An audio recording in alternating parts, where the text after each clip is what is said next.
upang makaiwas sa pagtugis ng pulisya. Nagtago ng palihim ang lalaki sa isang truck na puno ng buhangin.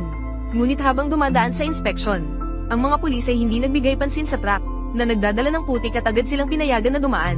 Nakita na lamang ang pulis na umakyat sa truck at pagkatapos ay humawak ng kahoy na tungkod. Paulit-ulit niyang ipinasok ito sa banda ng buhangin hanggang sa matiyak niyang walang tao sa loob.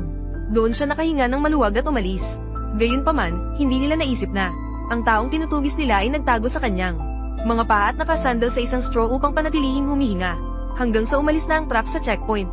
Saka pa lamang si Tarzan ay umakyat mula sa putik. Sa pamamagitan ng pagsakay sa truck, agad siyang nakarating sa isang maliit na nayon. Nais sanang tumingin sa isang bahay ng magsasaka para makahanap ng kagamitan upang buksan ng posas. Ngunit sa hindi inaasahan, walang nahanap na kagamitan. At natuklasan pa siya ng aso ng magsasaka. Pero sa kabutihang palad, habang tumatakbo, natagpuan niya ang isang bisikleta. Sa kaya, siya ay nakaiwas sa pagtugis ng mabangis na aso. Ngunit sa kasamaang palad, dahil nakakadena ang kanyang mga kamay, hindi siya nakasakay ng matagal at sumuko na. At sa mga oras na iyon, sa isang damuhan hindi kalayuan, natagpuan ni Tarzan na may nagkikampang sa tabi ng kalsada. Kaya't nagtago siyang palihim at kinuha ang mga damit na nakababad ng iba. At habang siya ay nagnanakaw ng damit, narinig niya ang tunog ng isang makina mula sa malayo, ang tunog ng isang cutting machine. Nang magpahinga ang mga manggagawa, sinamantala niya ang pagkakataon upang nakawin ang cutting machine ng pabrika. Hawak ang mga suot na damit at kagamitan. Nakahanap si Tarzan ng isang liblib na magsasaka.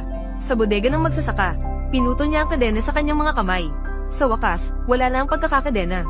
Nakatulog na siya ng payapa, hanggang sa kinabukasan. Si Tarzan ay nagising sa ingay sa labas ng pinto.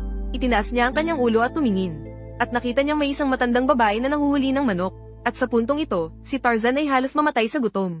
Kaya't upang makakuha ng pagkain, agad na lumabas si Tarzan sa bodega. Nagkunwari siyang naligaw na turista sa malapit. At pagkatapos ay nakakuha siya ng pagkain mula sa lola. Hanggang sa maubos ang kalahating manok, doon lamang siya nakaligtas. Ngunit habang nag-uusap si Tarzan at ang lola, biglang dumating ang kapitan ng baryo dito. Upang hindi mahuli, agad na tumakbo si Tarzan papunta sa gubat. At nang makatanggap ang pulis ng balita, mabilis silang dumating dito. Pinaikutan nila ang gubat kung nasaan si Tarzan. Pagkatapos ay sinimulan nilang masusing hanapin pataas sa bundok. Samantala, dumating din dito ang mga mamamatay tao ng gang na ipinadala upang patayin si Tarzan. Matapos ang 7 o 8 oras ng paghahanap, ang lugar na pinalibutan ng pulis para kay Tarzan ay patuloy na lumiliit, habang siya ay naghahanda na tumakas pababa sa bundok sa pagdilim. Natagpuan siya ng mga tao ng paghahanap. Sa kawalang pag-asa, si Tarzan ay napilitang tumakbo muli patungong bundok. Nakatingin sa paikot-ikot na pabilog na palibot na palitang lumiliit sa ibaba ng bundok. Alam niyang wala na siyang paraan upang makatakas ngayon. Ngunit habang si Tarzan ay labis na nawawalan ng pag-asa, sa ibaba, biglang nagkaroon ng pagsabog. Ang mga tao ng mga Sobudo ay biglang tumakbo patungo sa lugar ng pagsabog. At si Tarzan ay sumabay sa pagkakataong ito. Nakaligtas sa kaguluhan at nakatakas dito.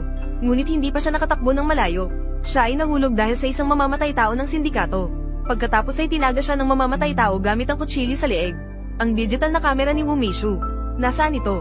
Narinig ang mamamatay tao na binanggit si Wu Meishu. Dito na naisip ni Tarzan. Ilang araw na ang nakalipas, talagang nagmamadali si Meishu. Nagpahiram siya ng camera dito sa kanya. Kaya't nagkunwari si Tarzan at hinawakan ang kanyang bulsa. At akala ng mamamatay tao na nandoon ang camera sa bulsa ni Tarzan. Nang siya ay naghahanda ng kunin ito, si Tarzan ay kumilos at itinulak ang mamamatay tao. Isang sipa lang ay itinulak niya ang mamamatay tao pababa ng Dallasdis. Pagkatapos, tumakbo si Tarzan sa paanan ng bundok, sa isang sasakyan. Nakuha niya ang mga damit at sombrero ng kabataang panghuhuli. Pagkatapos, nagkunwari siyang bahagi ng panghuhuli. Matagumpay siyang nakasakay sa bus papuntang bayan. Pagdating sa bayan, natuklasan ni Tarzan ng isang bahay na walang kalalakihan, isang ina at anak, kaya agad niyang tinalian ng mag-ina. Pagkatapos, kumain siya ng natirang kamote ng mag-ina. Nabusog siya. Ngunit sa oras na natapos na siyang kumain, naalala niya na kani-kanina lang. Nasugatan siya sa leeg nang siya ay tinakat ng mamamatay tao.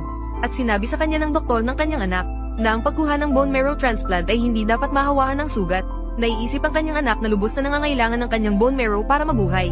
Agad nagpanik si Tarzan. Agad siyang nagtanong sa nakataling babae kung mayroon silang antibiotic sa bahay. Ngunit sinabi ng babae sa kanya, ang sugatang ito ay kailangan lamang linisin at lagyan ng band-aid. Ayon sa sinabi ng bata, naligo si Tarzan sa bahay ng bata at pagkatapos ay naglagay ng band-aid. Gitnang gabi, nang makatulog na ang mag-ina, biglang naisip ni Tarzan ang tanong ng mamamatay tao tungkol sa kamera. Naalala niya na sa labis na pagkabahala, dinala niya ang kamera pabalik sa bahay. At ang kamera ay kinuha ng kanyang pinakamagandang kaibigan upang kumuha ng larawan. Ngayon, kailangan lamang hanapin ang kamera, kaya ang kanyang maling pagkakakulong ay maaaring malinis. Kaya sa susunod na umaga, si Tarzan ay nagpalit ng kanyang pangit na hairstyle. Naglagay ng mature na hairstyle na 2:8, at pagkatapos ay sumuot ng damit ng ama ng bata at naglagay ng salamin. Sa wakas, nagkunwaring isang negosyante. Umupo siya sa bus pabalik,